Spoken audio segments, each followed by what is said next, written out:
السلام علیکم ویورز، ہمارے چینل پر خوش آمدید۔ میرے قریب مت آنا، خبردار جو تم نے مجھے ہاتھ لگانے کی کوشش کی میں تمہارا منہ نوچ ڈالوں گی۔ میری بات سن کر وہ عجیب سے انداز میں ہنسنے لگا اور کہنے لگا، تم یہاں پر کھڑی ہو کر مجھ سے اس طرح کی باتیں نہیں کر سکتی، کیونکہ اس کلب کے باہر ایک بورڈ لگا ہوا ہے جس پر صاف لکھا ہے، کوئی بھی لڑکی یہ نہیں کہہ سکتی کہ لڑکا اس کے ساتھ کسی قسم کی زبردستی کر رہا ہے۔ یہاں پر وہی لڑکیاں آتی ہیں جو اپنے ساتھ یہ سب کچھ کروانا چاہتی ہیں۔ یہ کہہ کر وہ لڑکھڑاتا ہوا دوبارہ سے میری طرف بڑھا۔ میں نے ایک نظر کرن کو دیکھا جو تھوڑے ہی فاصلے پر ایک بوائے فرینڈ کے ساتھ بزی تھی اور وہ اس وقت بہت ہی مصروف نظر آ رہی تھی۔ میں نے اسے آواز دی تو اس نے میری آواز نہیں سنی۔ اس لڑکے نے اپنی نشیلی آنکھوں سے کرن کو دیکھا اور کہنے لگا، تمہاری دوست بھی بہت پیاری ہے، تمہاری دوست کے بارے میں ہی سوچنا پڑے گا، لیکن اس سے پہلے میں تم سے استفادہ حاصل کرنا چاہتا ہوں، کیونکہ تم کب سے میرا دھیان بھٹکا رہی ہو۔ اس نے ایک جگہ پر اشارہ کیا اور مجھے کہا کہ میں 1 گھنٹے سے وہاں پر بیٹھا شراب پی رہا ہوں، مگر میری نظریں صرف اور صرف تم پر جمی ہوئی ہیں۔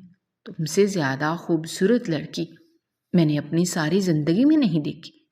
تم میں کچھ تو ایسا انوکھا ہے جو مجھے بار بار تمہاری طرف متوجہ کر رہا ہے، اور اب میں یہ چیک کر کے ہی رہوں گا کہ وہ میری طرف بڑھا۔ پھر اچانک ہی اس کا پاؤں کسی چیز سے ٹکرایا اور وہ منہ کے بل زمین پر گر گیا۔ ایک آواز پیدا ہوئی، لیکن اس آواز پر کسی نے بھی غور نہیں کیا، کیونکہ وہاں پر تمام لڑکے لڑکیاں ہی نازیبہ حرکتوں میں مصروف تھے۔ میں بھاگتی ہوئی کرن کے پاس گئی۔ میں نے کرن کی حالت کو مکمل طور پر نظر انداز کیا اور اسے کہا، کرن، مجھے اس وقت تمہاری مدد کی ضرورت ہے۔ اس نے مجھے کہا، مہربانی کرو یہاں سے چلی جاؤ۔ میں نے اسے کہا، میں خود یہاں سے جانا چاہتی ہوں، لیکن وہ گارڈ مجھے یہاں سے نکلنے کی اجازت نہیں دے رہا۔ اس نے ایک نظر گارڈ پر ڈالی۔ گارڈ مسکراتے ہوئے کرن کی طرف ہی دیکھ رہا تھا۔ کرن مجھے کہنے لگی، میں تمہیں زبردستی اپنے ساتھ یہاں پر نہیں لائی تھی، میں نے صرف اور صرف تم سے ایک بار پوچھا تھا، کیا تم ہمارے ساتھ جانے کے لیے تیار ہو؟ اور تم ہمارے ساتھ جانے کے لیے تیار ہو گئے۔ لیکن یار، تم نے مجھے یہاں کے ماحول کے بارے میں بالکل بھی نہیں بتایا تھا۔ اگر مجھے پتا ہوتا کہ یہاں پر یہ سب کچھ ہوتا ہے تو میں کبھی بھی یہاں پر نہ آتی، میں نے اسے شکایت کرتے ہوئے کہا۔ میری بات سن کر اس نے اپنا سر دونوں ہاتھوں میں گرا دیا اور مجھے کہنے لگی، بس کر جاؤ، خدا کے لیے بس کر جاؤ۔ مجھے بہت اچھی طرح سے پتا ہے کہ تم کس طرح کی شریف لڑکی ہو۔ لڑکوں سے دوستی کرتے ہوئے تو تمہیں کسی بھی قسم کا مسئلہ نہیں ہوتا۔ تم لڑکوں کے ساتھ گھومتی بھی ہو، ان کی گاڑیوں میں بیٹھتی بھی ہو اور ان کے ساتھ کھانا بھی کھاتی ہو، لیکن یہاں پر ایسا کون سا مسئلہ ہو گیا ہے جس کی وجہ سے تمہیں یہ سارے لڑکے زہر لگ رہے ہیں؟ یہ سبھی امیر ہیں۔ مجھے یقین ہے تمہیں امیر لڑکے ہی ہمیشہ اپنی طرف متوجہ کرتے ہیں۔ ان میں سے کسی کے پاس چلی جاؤ، یہ تمہاری ساری خواہشات کو پورا کر دیں گے۔ اس نے اس وقت کمینے پن کی انتہا کر دی تھی۔ میں نے اسے کہا کہ تم مجھے کیسی لڑکی سمجھ رہی ہو؟ اس نے مجھے مسکراتے ہوئے کہا، میں تمہیں بالکل ویسی لڑکی ہی سمجھ رہی ہوں جو لڑکی اپنے ماں باپ کو دھوکہ دے کر کسی بھی لڑکے کے ساتھ جا کر کچھ بھی کرنے کے لیے تیار ہو جاتی ہے۔ ابھی تم صرف اور صرف میرے سامنے ڈرامے لگا رہی ہو۔ میں تمہیں بہت اچھے طریقے سے جانتی ہوں اور میرے سامنے شرمانے کی ضرورت نہیں ہے۔ اگر تم میری وجہ سے گھبرا رہی ہو تو تمہیں میں پہلے ہی بتا دیتی ہوں کہ تمہارے راز کے بارے میں کسی کو بھی نہیں بتاؤں گی۔ کسی کو بھی پتہ نہیں چلے گا کہ تم نے لڑکوں کے ساتھ مل کر عیاشی کی ہے۔ یہ کہہ کر اس نے مجھے آنکھ ماری اور دوبارہ سے اپنے بوائے فرینڈ کی طرف چلی گئی۔ مجھے لگ رہا تھا کہ کسی نے میرے سر کے اوپر سے چھت کھینچ لی ہو۔ میں بلا شبہ لڑکوں سے دوستی کرتی تھی، لیکن کبھی بھی میں نے اپنی حد کراس نہیں کی تھی، اور نہ ہی میں نے لڑکوں کو اس بات کی اجازت دی تھی کہ وہ اپنی حد کراس کریں۔ میں نے ہر کسی کو اس کی اوقات میں رکھا ہوا تھا، اور دوستی کرنے سے پہلے میں سب کو ہی اپنے بارے میں سب کچھ اچھے طریقے سے بتاتی تھی، اور انہیں یہ سمجھاتی تھی کہ مجھے فلانی چیز بالکل بھی پسند نہیں ہے۔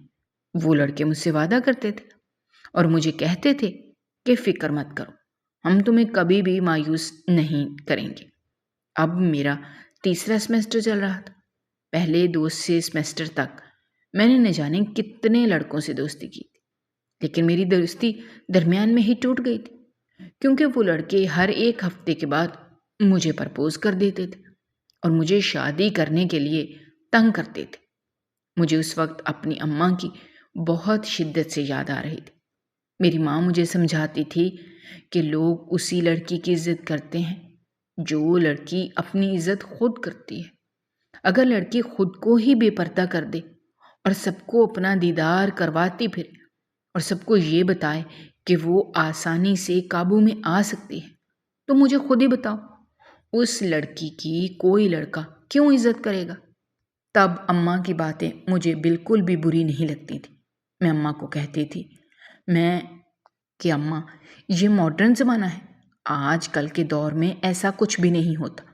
میری بات سن کر میری اماں ہنس دیتی اور مجھے کہتی، میری بیٹی تم نادان ہو، مرد کی فطرت کسی زمانے میں نہیں بدلتی۔ مرد ہر زمانے میں یہی چاہتا ہے کہ اسے عیاشی کرنے کے لیے کوئی نہ کوئی عورت دستیاب رہے، اور پھر شادی کرنے کے لیے بھی وہ ہمیشہ ہی ایک اچھی بیوی کا انتخاب کرتا ہے، ایک ایسی بیوی جس سے کسی نے بھی بات نہ کی ہو اور جس کو کسی نے بھی ہاتھ نہ لگایا ہو۔ ہر مرد یہی چاہتا ہے کہ اسے ایک پاکیزہ بیوی ملے، تاکہ بعد میں کوئی بھی اسے اس کی بیوی کی وجہ سے طعنہ نہ دے سکے۔ اب تم خود ہی مجھے بتاؤ کہ کیسی لڑکی ہے جو ہر دوسرے لڑکے سے بات کرتی ہے اور ہر دوسرے لڑکے سے ہی فری ہو جاتی ہے؟ کوئی لڑکا کیوں اس طرح کی لڑکی کو اپنی زندگی کا حصہ بنانا پسند کرے گا؟ میں اماں کو کہتی کہ لڑکا لڑکی دوست بھی تو ہو سکتے ہیں۔ اماں فوراً نفی میں سر ہلا دیتی اور کہتی کہ لڑکا لڑکی کبھی بھی دوست نہیں ہو سکتے۔ جو انسان یہ سوچتا ہے وہ انسان سب سے بڑا بے وقوف انسان ہے۔ مت بھولو کہ جب 2 نامحرم اکٹھے ہوتے ہیں تو ان کے درمیان تیسرا شیطان موجود ہوتا ہے۔ تم خود ہی سوچو، کیا شیطان ان دونوں کو ورغلاتا نہیں ہوگا؟ وہ ان دونوں کے دلوں میں غلط خیال نہیں ڈالتا ہوگا؟ ایک عرصے تک وہ بلا شبہ ایک دوسرے کے ساتھ ٹھیک انداز میں چلتے رہتے ہیں، لیکن پھر ایک ایسا موقع آ جاتا ہے جب وہ دونوں ہی بہک جاتے ہیں، پھر وہ دونوں ہوش کھو دیتے ہیں۔ جب انہیں دوبارہ ہوش آتا ہے تب بہت دیر ہو چکی ہوتی ہے، اور تب پچھتاووں کے علاوہ ان کے پاس کچھ بھی نہیں بچتا۔ چلو تم لڑکوں کا بھی رہنے دو، 2 لڑکوں کا اتنا نقصان نہیں ہوتا جتنا نقصان لڑکیوں کا ہوتا ہے، کیونکہ لڑکیوں کے پاس صرف ایک عزت ہی ہوتی ہے۔ اگر وہ اپنی عزت بھی کھو دیں گی تو ان کے پاس کیا بچے گا؟ امی کی باتیں چند لمحوں کے لیے تو میرے دماغ میں بیٹھ جاتی تھی، لیکن اس کے بعد جب مجھے میرے لڑکے دوست دوبارہ میسج کرتے تھے تو امی کی باتوں کو میں مکمل طور پر نظر انداز کر دیتی تھی اور کہتی تھی کہ وہ پرانے خیالات رکھتی ہیں۔ اماں وقفے سے مجھے سمجھاتی رہتی تھی اور مجھے ہدایت کرتی رہتی تھی کہ کبھی بھی کسی لڑکے کو اتنی آزادی نہیں دینا کہ وہ تمہارے ساتھ فری ہونے کی کوشش کریں۔ مت بھولو کہ تم نے اپنی حدود خود ہی قائم رکھنی ہے۔ خیر، میں نے کسی بھی لڑکے کو یہ اجازت نہیں دی ہوئی تھی کہ وہ میری اجازت کے بغیر مجھے ہاتھ بھی لگائے، مجھ سے کسی بھی قسم کی کوئی بات کرے، مگر ان کے ساتھ گھومنے پھرنے میں کوئی بھی مسئلہ نہیں سمجھتی تھی۔ مجھے تو بچپن سے ہی ہوٹلنگ کرنے کا بہت شوق تھا، اور سب سے بڑی وجہ تھی وہ یہ تھی کہ میری کزن ایک امیر خاندان سے تعلق رکھتی تھی۔ اس کے ابا آرمی میں ایک بہت بڑے آفیسر تھے اور اس کی بہنیں ڈاکٹر تھیں، جبکہ اس کا بھائی انجینئر تھا۔ گھر میں پیسوں کی ریل پیل تھی۔ وہ ایک ہائی کلاس فیملی سے تعلق رکھنے والی لڑکی تھی۔ اسے یونیورسٹی میں ہی پڑھتی تھی، جس یونیورسٹی میں نے داخلہ لیا تھا، لیکن فرق صرف اتنا تھا کہ وہ فیس دے رہی تھی اور میں اسکالرشپ پر پڑھ رہی تھی۔ اللہ تعالیٰ نے مجھے بے پناہ حسن سے نوازا تھا اور میں اپنی کزن کی نسبت بھی بہت زیادہ پیاری تھی، مگر میں اپنے حسن کا ناجائز فائدہ اٹھا رہی تھی۔ جب میں نے دیکھا کہ میری کزن یہ سب کچھ کر رہی ہے اور وہ اس میں کسی بھی قسم کی برائی محسوس نہیں کر رہی، تو میں نے سوچا کہ مجھے یہ سب کرنے میں بھی کوئی مسئلہ نہیں ہونا چاہیے۔ میں نے بھی اپنی کزن کے نقش قدم پر چلنے کا فیصلہ کیا اور پھر اس کی دیکھا دیکھی میں بھی مختلف قسم کے دوست بنانے لگی۔ پہلا پورا سیمیسٹر تو میرا یوں ہی گزر گیا، لیکن دوسرے سیمیسٹر میں نے ایک گروپ بنا لیا جس میں امیر لڑکے اور امیر لڑکیاں شامل تھیں۔ میں نے انہیں صاف انداز میں اپنے خاندان والوں کے بارے میں بتایا ہوا تھا۔ میں نے انہیں یہ بھی کہا ہوا تھا کہ میں ایک مڈل کلاس فیملی سے تعلق رکھتی ہوں۔ ان سب لوگوں نے ہی کہا تھا کہ انہیں اس سے کوئی بھی مسئلہ نہیں ہے اور وہ کبھی بھی میرے گھر والوں کے بارے میں کوئی بھی بات نہیں کریں گے، بلکہ وہ یہ کہتے تھے کہ ہمیں اپنی فیملیز کو الگ ہی رکھنا چاہیے، کیونکہ اس طرح سے بعض اوقات دوستی بھی خراب ہو جاتی ہے۔ سب لوگ ہی میری بہت عزت کرتے تھے۔ وہ گھمانے پھرانے کے لیے مجھے ہمیشہ ہی اپنے ساتھ لے کر جاتے تھے۔ میری امی سمجھ رہی تھی کہ میں بہت زیادہ محنت کر رہی ہوں، جبکہ میں یونیورسٹی میں عیاشی کر رہی تھی۔ جب دوسرا پورا سیمیسٹر میں عیاشی کرتی رہی، میں نے کچھ بھی نہیں پڑھا اور نہ ہی ٹھیک طرح سے کلاسیں لی، تو میں ایک سبجیکٹ میں برے طریقے سے فیل ہو گئی۔ میں بہت زیادہ پریشان تھی۔ مجھے بہت ڈر لگ رہا تھا کہ اگر امی کو اس بارے میں پتہ چلا تو امی مجھے بہت ڈانٹیں گی۔ سب سے زیادہ فکر تو مجھے فیس کی تھی کہ میں فیس کیسے ادا کروں گی۔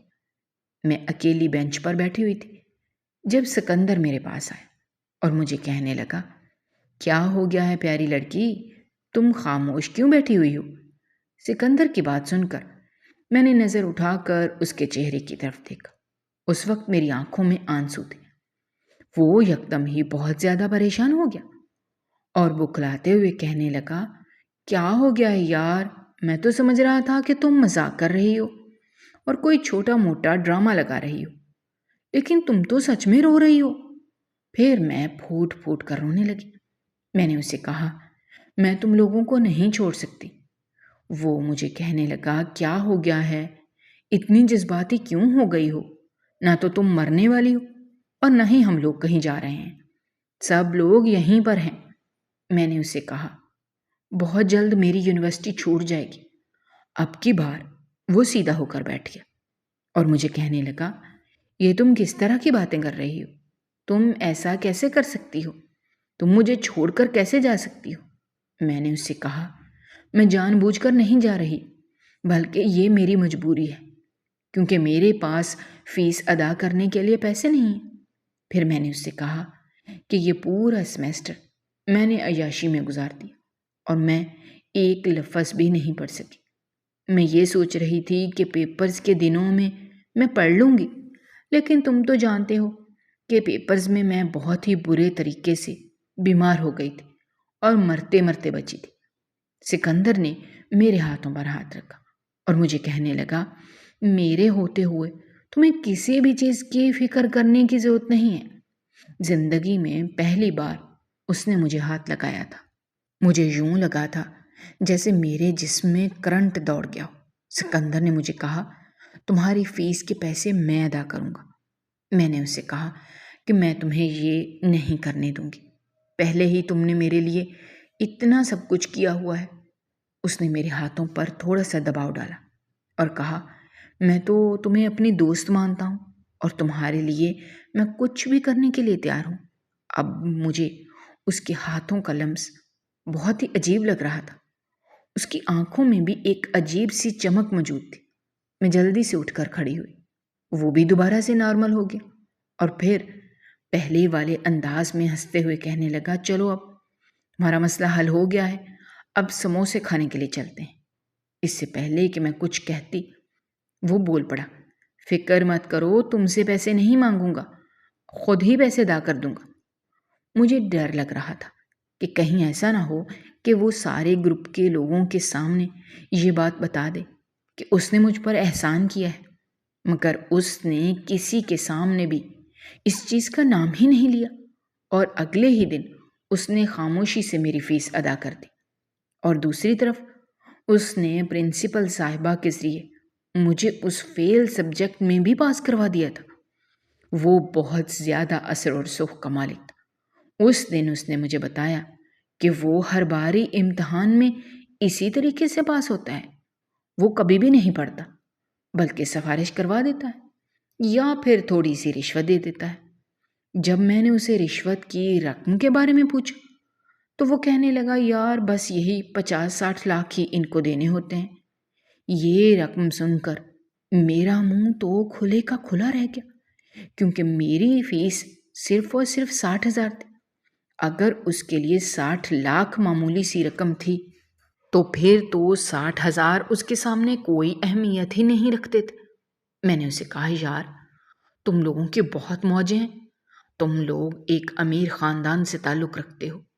وہ مجھے کہنے لگا، موجے مارنے کے لیے ضروری نہیں ہے کہ آپ کا تعلق کسی امیر خاندان سے ہو، اس کے علاوہ بھی آپ اپنی زندگی کے مزے لوٹ سکتے ہیں۔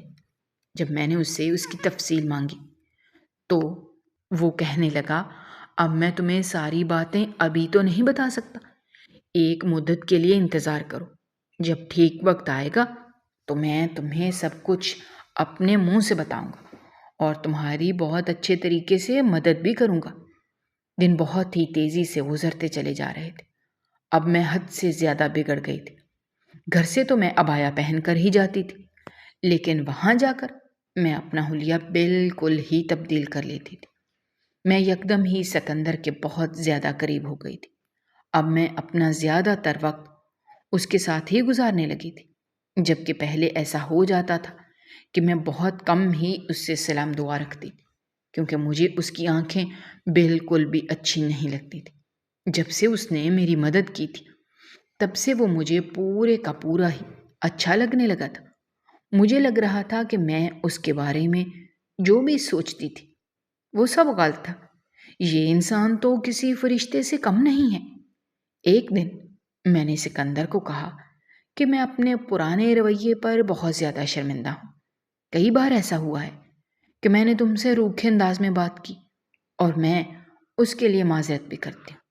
سکندر نے مسکراتے ہوئے کہا، میں کبھی بھی اس طرح کی باتوں پر غور نہیں کرتا، اور وہ لوگ جنہیں میں بہت زیادہ پسند کرتا ہوں ان کی نادانیاں میں اکثر ہی نظر انداز کر دیتا ہوں۔ اس نے گہری نظروں سے میری طرف دیکھتے ہوئے کہا تھا۔ میں نے اس سے نظریں چرائیں تو وہ مسکرانے لگا اور کہنے لگا، میں بہت اچھے طریقے سے سمجھتا ہوں کہ مجھے دیکھ کر تمہیں بھی کچھ ہوتا ہے۔ اب کی بار میں نے حیرت سے سر اٹھا کر اس کی طرف دیکھا۔ میں نے اس سے پوچھا کہ اب اس بات سے تمہارا کیا مطلب ہے؟ وہ ہنسنے لگا اور کہنے لگا، تم اتنی نادان نہیں ہو جتنی نادان تم بنتی ہو۔ میں تھوڑی سی سنجیدہ ہو گئی۔ میں نے اس سے کہا، میں اتنی ہی نادان ہوں جتنی نادان میں بن رہی ہوں۔ تم صاف الفاظ میں مجھے بتاؤ کہ آخر تم کہنا کیا چاہتے ہو اور تمہارے دماغ میں اس وقت چل کیا رہا ہے؟ وہ چند لمحوں کے لیے خاموش ہو گیا اور پھر دوبارہ سے اپنے چہرے پر خباثت بھری مسکراہٹ سجاتے ہوئے کہنے لگا، مجھے اندازہ ہو گیا ہے کہ تم میرے منہ سے وہ سب کچھ سننا چاہتی ہو۔ اگر تم مجھے ابھی اجازت دے دو تو میں تمہیں ابھی ہی کسی محفوظ جگہ پر لے کر جا سکتا ہوں۔ میں اپنی جگہ پر اٹھ کھڑی ہوئی۔ میں نے اس سے پوچھا کہ تم کس جگہ جانے کی بات کر رہے ہو؟ یار اسی جگہ پر جس جگہ پر ہم دونوں اکیلے ہوں گے، ایک دوسرے سے کھل کر اپنے دل کا حال کہیں گے، ایک دوسرے سے اپنے دکھ سکھ شیئر کریں گے، جہاں پر ہم دونوں کے علاوہ کوئی بھی نہیں ہوگا۔ تمہارا بہت بہت شکریہ۔ میں تمہارے ساتھ ایک ایسی جگہ پر نہیں جا سکتی۔ میں وہاں سے نکلنے ہی لگی تھی کہ اس نے میرا ہاتھ پکڑ لیا اور مجھے اپنی طرف کھینچتے ہوئے کہنے لگا، خدا کے لیے اب اس طرح سے نخرے نہ دکھاؤ۔ میں ایک لمبے عرصے سے اس وقت کا انتظار کر رہا تھا۔ مجھے پتا ہے کہ تم بھی اپنے دل میں میرے لیے جذبات رکھتی ہو، اور میں یہ بھی جانتا ہوں کہ تم مجھے پانے کے لیے بے چین ہو۔ سکندر، ابھی اور اسی وقت میرا ہاتھ چھوڑ دو اور مجھے یہاں سے جانے دو، میں نے اس کی آنکھوں میں دیکھتے ہوئے غصے سے کہا۔ کیا ہو گیا ہے نور؟ اس طرح سے نخرے کیوں دکھا رہی ہو؟ کل تک تو تم بہت زیادہ چپک رہی تھی میرے ساتھ، مگر آج جب میں تمہیں کھلے عام یہ آفر کر رہا ہوں تو تمہیں اتنی تکلیف کیوں ہو رہی ہے؟ اچھا، تو تم چاہتی ہو کہ میں اس کے لیے تمہیں پیسے بھی ادا کروں؟ تو تم فکر مت کرو، تم مجھ سے جتنے بھی پیسے مانگو گی میں تمہیں وہ پیسے دینے کے لیے تیار ہوں۔ پہلے بھی تو تم پیسوں کی وجہ سے ہی میرے اتنے قریب آئی تھی، اور اب میں تمہیں تھوڑے اور پیسے دے دوں گا تو پھر میرا ہاتھ اٹھا اور اس کے چہرے پر نشان چھوڑ گیا۔ میں نے انگلی اٹھائی اور اسے کہا کہ خبردار، جو تم نے اپنے منہ سے ایک اور بھی گھٹیا لفظ نکالنے کی کوشش کی، ابھی اور اسی وقت اپنی بکواس بند کرو، ورنہ مجھ سے برا کوئی بھی نہیں ہوگا۔ وہ چند لمحوں تک تو بے یقینی سے میری طرف دیکھتا رہا، اس سے پہلے کہ وہ دوبارہ سے میری طرف بڑھتا یا پھر مجھے نقصان پہنچانے کی کوشش کرتا۔ اچانک ہی وہاں پر علی آ گیا۔ علی نے تیزی سے اسکندر کو پیچھے کیا اور اسے کہنے لگا، کیا ہو گیا ہے یار؟ کیوں اپنی حدود کو کراس کر رہا ہے؟ تجھے اچھی طرح سے پتا ہے کہ یہ اس طرح کی لڑکی نہیں ہے۔ علی کی بات سن کر سکندر چلانے لگا اور کہنے لگا، یہ بھی باقی لڑکیوں کی طرح 2 نمبر ہی ہے۔ تمہیں نہیں پتا کہ اس نے میرے ساتھ صرف اور صرف اس وجہ سے اتنا زیادہ وقت گزارا کیونکہ میں نے اس کی فیس ادا کی تھی۔ میں نے سوچا کہ فیس ادا کرنے پر مجھے اتنا زیادہ صلہ مل رہا ہے تو کیوں نہ اسے اچھی خاصی رقم دے دوں۔ علی کے سامنے مجھے بہت شرمندگی ہو رہی تھی کیونکہ علی بہت ہی معزز انسان تھا اور ایک اچھی فیملی سے تعلق رکھتا تھا۔ وہ اس طرح کی غلط سرگرمیوں میں ملوث نہیں ہوتا تھا اور بہت کم ہی ہمارے ساتھ کسی جگہ گھومنے پھرنے کے لیے جاتا تھا، وہ بھی ایک ایسی جگہ جو کہ بہت ہی اچھی ہوتی تھی۔ میرا دل کر رہا تھا کہ زمین پھٹے اور میں اس کے نیچے سما جاؤں۔ سکندر، اپنی بکواس بند کرو اور جلدی سے یہاں سے چلو، علی نے اسے چلاتے ہوئے کہا۔ نہیں، میں یہاں سے نہیں جاؤں گا جب تک یہ لڑکی میرے پیسے ادا نہیں کرے گی، تب تک میں یہاں سے قدم بھی نہیں اٹھاؤں گا۔ اسے کہو کہ ابھی اور اسی وقت مجھے میرے پیسے دے دے تاکہ میں خاموشی سے یہاں سے نکل جاؤں۔ میں نے بے بسی سے علی کے چہرے کی طرف دیکھا۔ اس وقت میری جیب میں ایک پھوٹی کوڑی بھی نہیں تھی۔ علی نے جلدی سے اپنا موبائل اور اس کے نمبر پر پیسے بھیجتے ہوئے کہنے لگا، لو، تمہارے اکاؤنٹ میں تمہارے پیسے چلے گئے ہیں۔ سکندر نے غصے سے میری طرف دیکھا اور مجھے کہا، تم شکر مناؤ کہ علی نے تمہیں بچا لیا۔ اگر علی یہاں پر نہیں ہوتا تو تم دیکھتی کہ میں تمہارا کیا حشر کرتا۔ یہ کہہ کر وہ تیزی سے وہاں سے نکل گیا، جبکہ میں کرسی پر بیٹھ گئی اور پھوٹ پھوٹ کر رونے لگی۔ علی قریب ہی کھڑا تھا، بہت غور سے میرے چہرے کی طرف دیکھ رہا تھا۔ وہ میرے پاس آیا اور قریب ہی کرسی پر بیٹھتے ہوئے کہنے لگا، نور، تمہیں پتا ہے جب میں نے تمہیں پہلی بار دیکھا تھا تو میں یہ سمجھا تھا کہ تم باقی لڑکیوں سے بالکل مختلف ہو، لیکن اب تمہاری حالت دیکھ کر مجھے اندازہ ہو رہا ہے کہ تم بھی باقی لڑکیوں کی طرح ہی ہو، جسے اپنی عزت کی بالکل بھی فکر نہیں ہے۔ ارے تم کیوں یہ بھول گئی ہو کہ تم یہاں پر پڑھنے کے لیے آئی ہو؟ جب تمہارا پہلا سیمسٹر تھا، سوچو تم کتنے اچھے سے اپنی پڑھائی کی طرف توجہ دیتی تھی۔ اس طرح کی سرگرمیوں سے تمہیں ذرا بھی پرواہ نہیں تھی۔ تم آتی تھی، کلاسز لیتی تھی اور اپنے گھر چلی جاتی تھی۔ اس وقت نہ تو تم اپنے ماں باپ کو دھوکہ دے رہی تھی اور نہ ہی تم نے اپنی عزت کو خطرے میں ڈالا ہوا تھا۔ مگر اب دیکھو، اب تم نے اتنے دوست بنا لیے ہیں اور اتنے زیادہ دشمن بنا لیے ہیں کہ کوئی بھی تمہیں نقصان پہنچا سکتا ہے۔ تمہارے پاس ابھی بھی وقت ہے، اس سب سے پیچھے ہٹ جاؤ۔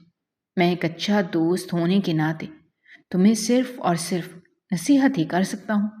میں تمہارے اوپر ابھی کسی بھی قسم کی زبردستی نہیں کر سکتا کیونکہ ابھی میں تم پر کسی بھی قسم کا کوئی حق نہیں رکھتا۔ یہ کہہ کر وہ خاموشی سے وہاں سے اٹھ کر چلا گیا، جبکہ اس کی آخری بات کو میں سوچنے لگی۔ اس کی آخری بات کا کیا مطلب تھا؟ کہ وہ ابھی مجھ پر حق نہیں رکھتا؟ تو کیا وہ بہت جلد؟ میں 5 منٹ تک وہیں پر بیٹھی رہی۔ وہ دوبارہ سے کمرے میں آیا اور مجھے کہا، اب جلدی سے یہاں سے اٹھو، میں تمہیں یہاں پر تنہا نہیں چھوڑ سکتا۔ پچھلے 5 منٹ سے باہر کھڑا خوار ہو رہا ہوں۔ باہر بہت شدید گرمی ہے۔ اگر وہ سکندر دوبارہ سے یہاں پر چلا آیا تو تمہیں کوئی بھی نہیں بچا پائے گا، اور اس جگہ پر زیادہ لوگ بھی موجود نہیں ہیں۔ علی کی بات سن کر میں خوفزدہ ہو گئی۔ میں جلدی سے وہاں سے اٹھی اور علی کے ساتھ ہی چل دی۔ جب میں اپنے گروپ کی طرف واپس گئی تو کرن مجھے دیکھ کر فکر مند ہو گئی۔ وہ بھاگتی ہوئی میرے پاس آئی اور مجھے اپنے گلے سے لگا لیا۔ میری ہمت جواب دے گئی تھی۔ میں دوبارہ سے رونے لگی۔ کرن نے مجھے کہا، تمہیں رونے کی ضرورت نہیں ہے، اس میں تمہاری کوئی بھی غلطی نہیں ہے، بلکہ وہ سکندر ہی ایک کم ظرف انسان ہے۔ میں تمہیں اسی لیے کہہ رہی تھی کہ اس انسان کے ساتھ اتنی زیادہ بنا کر نہ رکھو۔ میں نے اسے کہا کہ مجھے بالکل بھی اندازہ نہیں تھا کہ وہ میرے ساتھ اتنا گھٹیا کھیل کھیلے گا۔ کرن نے کہا کہ اب تمہیں اندازہ ہو گیا ہے تو اب اس انسان کو بالکل چھوڑ دو۔ اب ہم بھی تمہاری وجہ سے اس انسان کو اپنے گروپ سے نکال رہے ہیں۔ جب میں نے یہ سنا تو مجھے چند لمحوں کے لیے یقین ہی نہیں آیا کہ وہ لوگ اپنے ایک پرانے دوست کو میری وجہ سے اپنے گروپ سے بے دخل کر رہے تھے۔ میں نے علی کے چہرے کی طرف دیکھا تو علی کے چہرے پر کسی بھی قسم کا کوئی تاثر نہیں تھا۔ رات کے وقت میں اپنے بستر پر لیٹی ہوئی تھی اور دن کے واقعے کے بارے میں ہی سوچ رہی تھی، جب اچانک ہی میرے موبائل کی بیل بجی۔ میں نے موبائل اٹھا کر دیکھا تو علی کا میسیج آیا ہوا تھا۔ میں نے جلدی سے میسیج کھول دیا۔ یہ انسان اب مجھے یکدم ہی بہت اچھا لگنے لگا تھا۔ میں نے میسیج کھولا تو لکھا ہوا تھا کہ وہ لوگ تمہیں دھوکہ دے رہے ہیں، بہتر یہی ہے کہ ان لوگوں کی باتوں میں نہ آؤ۔ مجھے اندازہ تھا کہ وہ کرن کی بات کر رہا ہے۔ کرن نے مجھے کہا تھا کہ اس نے سکندر کو گروپ سے نکال دیا ہے۔ علی نے مجھے ایک تصویر بھیجی ہوئی تھی جس میں کرن سکندر کے ساتھ کھڑی تھی۔ علی نے مجھے کہا کہ یہ آج شام کی تصویر ہے۔ وہ دونوں دوبارہ سے ملے تھے۔ میں نے ان دونوں کو باتیں کرتے ہوئے دیکھا تھا اور بالکل بھی نہیں لگ رہا تھا کہ وہ لوگ آپس میں لڑے ہوئے ہیں، بلکہ وہ دونوں تو ہنس ہنس کر ایک دوسرے سے باتیں کر رہے تھے۔ علی کی بات سن کر مجھے سمجھ نہیں آئی کہ میں اب کیا کہوں۔ میں خاموشی سے وہ میسیج دیکھتی رہی۔ جب اس کا دوبارہ سے ایک اور میسیج آیا کہ میں تمہیں کال کرنے والا ہوں، اسی وقت ہی علی کی کال آ گئی۔ میں نے جلدی سے وہ کال اٹھا لی کیونکہ قریب ہی میری بہن لیٹی ہوئی تھی، اور پھر میں چھت پر چلی گئی۔ کیسی ہو؟ مجھے اس کی بھاری آواز سنائی دی۔ اس کی آواز سن کر میرے دل کی دھڑکنیں منتشر ہو گئیں۔ ایک یہی شخص تھا جو مجھے یوں بے چین کر دیتا تھا۔ میں نے اس سے کہا کہ میں بالکل ٹھیک ہوں، تم مجھے اپنی بتاؤ کہ تم کیسے ہو اور اس وقت کیا کر رہے ہو۔ اس نے مجھے کہا کہ میں اس وقت تمہارے لیے پریشان ہو رہا تھا۔ مجھے پتا ہے کہ تم بہت نادان ہو۔ یہ تصویر دیکھ کر بھی تمہیں یہ یقین نہیں آیا ہوگا کہ کرن تمہارے ساتھ جھوٹ بول سکتی ہے، مگر میری بات ہمیشہ یاد رکھنا کہ کسی بھی انسان پر حد سے زیادہ یقین نہیں کرنا اور اپنی آنکھیں ہمیشہ کھلی رکھنا۔ میں ساری زندگی یہاں پر تمہاری حفاظت کے لیے نہیں رہ سکتا۔ اب تمہیں اپنی حفاظت خود کرنی پڑے گی۔ علی کی بات سن کر میں بے چین ہو گئی۔ میں نے اس سے کہا، اس بات کا کیا مطلب ہے؟ کیا تم مجھے چھوڑ کر جا رہے ہو؟ علی ہنسا۔ اس نے مجھے کہا کہ میں کبھی تمہارے ساتھ تھا ہی نہیں جو میں تمہیں چھوڑ کر جاؤں گا۔ ہم دونوں ہمیشہ سے ہی الگ الگ ہی تھے۔ اس نے یہ بات بہت ہی بے دردی سے کہی تھی اور یہ بات بلا شبہ سچ تھی، مگر اس بات سے مجھے دکھ ہو رہا تھا۔ میں اس سے پوچھنا چاہتی تھی کہ اگر ہم دونوں الگ الگ ہیں تو تم میرا اتنا خیال کیوں رکھ رہے ہو؟ میری اتنی فکر کیوں کر رہے ہو؟ تم مجھے میرے حال پر کیوں نہیں چھوڑ دیتے؟ مگر یہ ساری باتیں میں نے اپنے دل میں ہی دبا لی۔ میں اس کے ساتھ بحث نہیں کر سکتی تھی اور نہ ہی میں اس کے ساتھ کسی بھی قسم کی لڑائی کرنا چاہتی تھی۔ وہ انسان دل کا بہت اچھا تھا اور میں اسے اپنی وجہ سے پریشان بھی نہیں کرنا چاہتی تھی۔ اس رات میں کافی دیر تک اس سے باتیں کرتی رہی۔ وہ مجھے اپنے گھر والوں کے بارے میں بتاتا رہا اور میں اسے اپنے گھر کے حالات کے بارے میں بتاتی رہی۔ علی نے مجھے کہا کہ تمہاری ماں تم پر بہت یقین کرتی ہے۔ وہ کبھی بھی یہ برداشت نہیں کر پائے گی کہ تم اسے دھوکہ دو۔ تو کبھی بھی اپنی ماں کو دھوکہ نہیں دینا، اور وہ بھی ایک ایسے انسان کی وجہ سے جو انسان صرف اور صرف اپنے مطلب کے لیے تمہیں استعمال کر رہا ہو۔ اس نے مجھے کہا کہ میں تمہیں نامحرم سے دور رہنے کے مشورے دے رہا ہوں، لیکن اس وقت میں خود تمہارے ساتھ باتیں کر رہا ہوں، اور وہ بھی رات کی تاریکی میں۔ مجھے بھی یہ سب کچھ نہیں کرنا چاہیے۔ تم اپنا بہت زیادہ خیال رکھنا اور خود کو کبھی بھی بھٹکنے نہیں دینا۔ خود کو ہمیشہ بچا کر رکھنا اور پاک صاف رکھنا۔ تم مجھے اسی طرح سے اچھی لگتی ہو۔ مجھے یقین ہے کہ تم مجھے کبھی بھی مایوس نہیں کرو گی۔ یہ کہہ کر اس نے کال کاٹ دی۔ نہ تو مجھے اللہ حافظ کہا تھا اور نہ ہی اس نے مجھے کوئی الوداعی کلمات کہے تھے۔ اس کا یہ انداز مجھے بالکل بھی اچھا نہیں لگا تھا۔ مجھے اس پر بہت غصہ آ رہا تھا۔ میں نے اس کا نمبر دوبارہ سے ملایا تاکہ اس سے شکایت کر سکوں، لیکن اس بار اس کا نمبر بند جا رہا تھا۔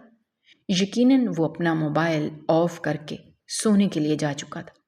علی کی نیند کے بارے میں سارے گروپ والے ہی بہت اچھے طریقے سے جانتے تھے کہ وہ اپنی نیند کا بہت ہی کچا ہے، اور کچھ بھی ہو جائے اپنی نیند پر کسی بھی طرح کا کوئی سمجھوتا نہیں کرتا۔ اکثر تو ایسا ہوتا تھا کہ رات کے وقت اس کے دوست اسے کال کرتے رہتے تھے، جبکہ وہ اپنے کمرے میں آرام سے سویا ہوا ہوتا تھا، اور صبح اٹھ کر بڑے آرام سے سب لوگوں سے کہتا تھا کہ رات کے وقت مجھے کال کیوں کر رہے تھے۔ وہ ایک ایسا انسان تھا جس سے کوئی بھی نفرت نہیں کر سکتا تھا۔ نہ صرف لڑکیاں بلکہ لڑکے بھی اس کی بہت زیادہ عزت کرتے تھے اور اسے کبھی بھی کوئی غلط بات نہیں کہتے تھے۔ یہاں تک کہ مذاق میں بھی کوئی بھی اس سے کوئی غیر مہذب بات نہیں کرتا تھا، اور شاید اس کی وجہ یہ تھی کہ اس کی شخصیت کا ایک روپ تھا جو کہ سب کے اوپر ہی طاری ہو گیا تھا۔ میں جیسے ہی پلٹی، اپنے پیچھے ماں کو کھڑا دیکھ کر میں یکدم ہی پریشان ہو گئی۔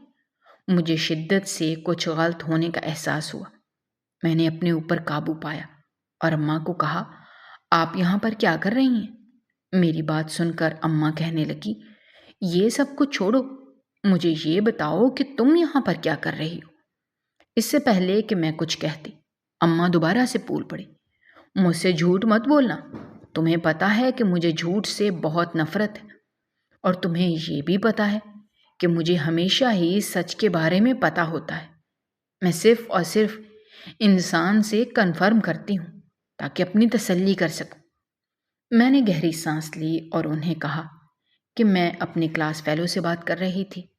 امی مسکرانے لگی اور کہنے لگی، تمہیں بات کرتے ہوئے میں نے سن لیا تھا، اور میں نے اس کی ساری باتیں بھی سن لی۔ تب مجھے یاد آیا کہ میں نے اپنے موبائل کا اسپیکر بہت اونچا رکھا ہوا تھا۔ میں فوراً سے یاد کرنے لگی کہ کہیں میں نے کوئی ایسی بات تو نہیں کی جس کی وجہ سے امی کو کسی بھی قسم کا کوئی شک ہو جائے۔ امی نے مجھے کہا کہ یہ انسان بہت ہی اچھا ہے اور لڑکیوں کی قدر کرنے والا لگتا ہے۔ میں نے آج سے پہلے کبھی بھی لڑکے کو لڑکی سے اس طرح کی باتیں کرتے ہوئے نہیں سنا۔ وہ جب تک تم سے باتیں کرتا رہا، تمہیں نصیحت ہی کرتا رہا۔ میری نصیحتیں تو کبھی بھی تم پر اثر نہیں کرتی۔ مجھے یقین ہے کہ اس لڑکے کی نصیحت تم پر اثر کر جائے گی۔ وہ لڑکا، یہ کہہ کر امی یکدم ہی خاموش ہو گئی اور پھر مجھ سے پوچھنے لگی، کیا یہ انسان تم سے محبت کرتا ہے؟ میں بوکھلا گئی۔ میں نے تیزی سے نفی میں سر ہلایا اور کہا، نہیں امی، وہ مجھ سے محبت نہیں کرتا۔ امی ہنس پڑی اور کہنے لگی، بیٹا تم بہت ہی بے وقوف ہو۔ تم ابھی یہ کہہ رہی تھی کہ یہ لڑکا تم سے محبت نہیں کرتا۔ ارے وہ لڑکا تم سے عشق کرتا ہے، اور وہ تمہاری قدر بھی کرتا ہے اور تمہاری عزت بھی کرتا ہے۔ بہت جلد تمہارے گھر میں رشتہ لے کر آئے گا۔ وہ دوسرے لڑکوں کی طرح تمہیں بیچ سڑک پر نہیں روکے گا، اور نہ ہی وہ دوسرے لڑکوں کی طرح تمہیں اپنے جال میں پھنسانے کی کوشش کرے گا، بلکہ وہ تمہارے لیے ہم سے بات کرے گا اور اپنے والدین کو یہاں پر لے کر آئے گا۔ تم نے صرف اور صرف اپنے آپ کو اس لڑکے کے لیے سنبھال کر رکھنا ہے۔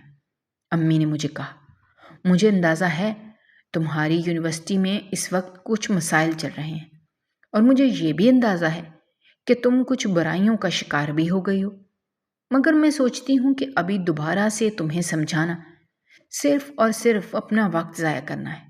کم از کم تم اس قابل تو ہو ہی گئی ہو کہ تم اپنا اچھا اور برا سوچ سکتی ہو۔ میں نے تمہارے سامنے سب کچھ کھول کر رکھ دیا ہے۔ اگر تم ٹھیک کرو گی تو تمہارے ساتھ ٹھیک ہوگا، اگر تم غلط کرو گی تو تمہارے ساتھ غلط ہوگا۔ اب فیصلہ تمہارا ہے کہ تم اپنے لیے کیا چنتی ہو۔ یہ کہہ کر امی خاموشی سے سیڑھیاں اتر کر نیچے چلی گئی، جبکہ میں وہیں زمین پر بیٹھ گئی۔ میرا سر اس وقت بری طرح سے چکرا رہا تھا۔ میں سمجھ نہیں پا رہی تھی کہ میرے ساتھ کیا ہو رہا ہے۔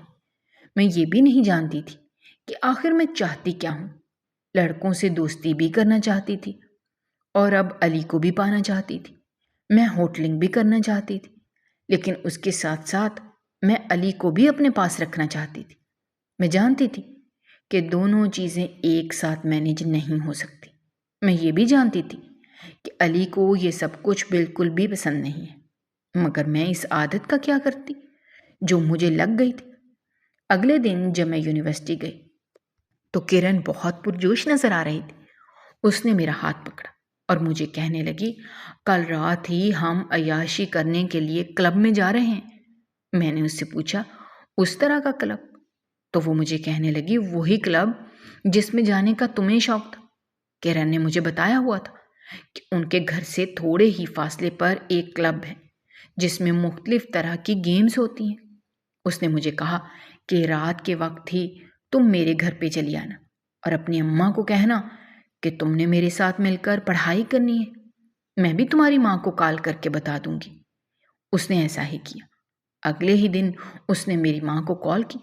میں نے بھی اپنی ماں کو پڑھنے کا بہانہ لگا دیا۔ امی نے کہا، مجھے مایوس مت کرنا، جو کچھ کہہ کر جا رہی ہو وہی سب کچھ جا کر کرنا۔ اگر بعد میں تم اپنی بری حالت لے کر میرے پاس آئی تو میں تمہیں قبول نہیں کروں گی۔ امی نے دو ٹوک انداز میں یہ بات کہی تھی۔ امی کی بات سن کر میں چند لمحوں کے لیے بالکل خاموش ہو گئی۔ پھر میں نے امی کو کہا کہ آپ کو فکر کرنے کی ضرورت نہیں ہے، میں آپ کو کبھی بھی تکلیف نہیں پہنچاؤں گی۔ اور یوں میں اس کے ساتھ وہاں پر چلی گئی۔ لیکن جب میں اندر داخل ہوئی اور سامنے کا منظر دیکھا تو مجھے لگا کہ میرے قدموں کے نیچے سے زمین نکل گئی ہے۔ وہاں پر تو ایسا کچھ بھی نہیں تھا جس کے بارے میں مجھے کرن نے بتایا ہوا تھا۔ اچانک ہی وہاں پر سکندر آ گیا۔ اس نے میرا ہاتھ پکڑا اور کہنے لگا، کیا ہو گیا ہے؟ تم اتنی زیادہ گھبرائی ہوئی کیوں ہو؟ چلو میرے ساتھ چلو، میں تمہاری ساری ٹینشن دور کر دیتا ہوں۔ سکندر کو دیکھ کر میں برے طریقے سے گھبرا گئی تھی۔ میں سوچ بھی نہیں سکتی تھی کہ وہ لڑکی مجھے اس طرح سے پھنسا سکتی ہے۔ میں نے کرن پر اندھا اعتماد کیا تھا، اور کرن نے میرے اعتماد کو بہت بری طرح سے ٹھیس پہنچائی تھی۔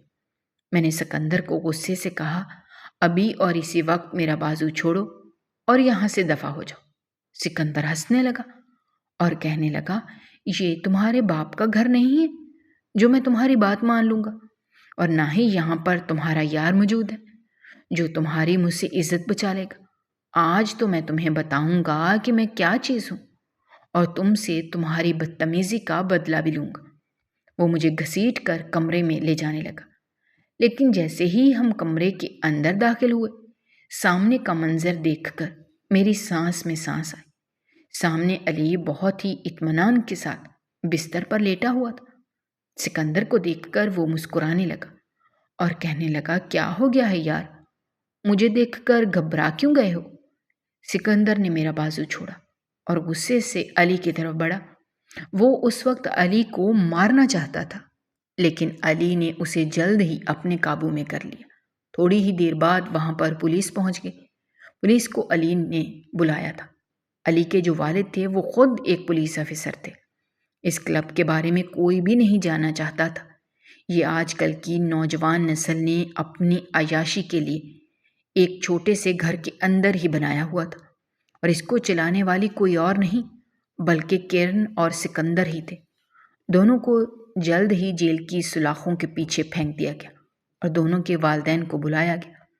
علی نے مجھے عزت سے وہاں سے نکالا اور مجھے گھر چھوڑ دیا۔ اس نے مجھے کہا کہ میں تم سے یہ امید نہیں رکھتا تھا۔ دوبارہ اس نے مجھے اس طرح کی کوئی بھی بات نہیں کی۔ میں نے یونیورسٹی بھی چھوڑ دی تھی کیونکہ میں سوچتی تھی کہ یونیورسٹی جانے کے میں قابل ہی نہیں ہوں۔ تقریباً 3 سال گزرے تو دوبارہ سے علی سے میرا سامنا ہوا، اور وہ اس بار میرے گھر میرا رشتہ لے کر آیا تھا۔ مجھے یقین ہی نہیں آ رہا تھا۔ میں کچن میں کھڑی تھی جب امی مسکراتے ہوئے میرے پاس آئیں اور مجھے کہنے لگی کہ جو انسان تم سے محبت کرتا ہے وہ واقعی تمہارے گھر میں رشتہ لاتا ہے۔ دیکھو، میں تمہیں نہیں کہتی تھی کہ یہ انسان تم سے شدید محبت کرتا ہے۔ تمہاری ساری نادانیوں کو بھی اس نے قبول کر لیا ہے۔ اب کبھی بھی اسے مایوس نہ کرنا۔ میں دل ہی دل میں وعدہ کیا کہ میں اب اسے کبھی بھی پریشان نہیں کروں گی۔ اگر آپ کو ہماری کہانیاں پسند آ رہی ہیں تو ہمارے چینل کو سبسکرائب کیجیے، ویڈیوز پر کمنٹ کیجیے اور شیئر کیجیے۔ شکریہ۔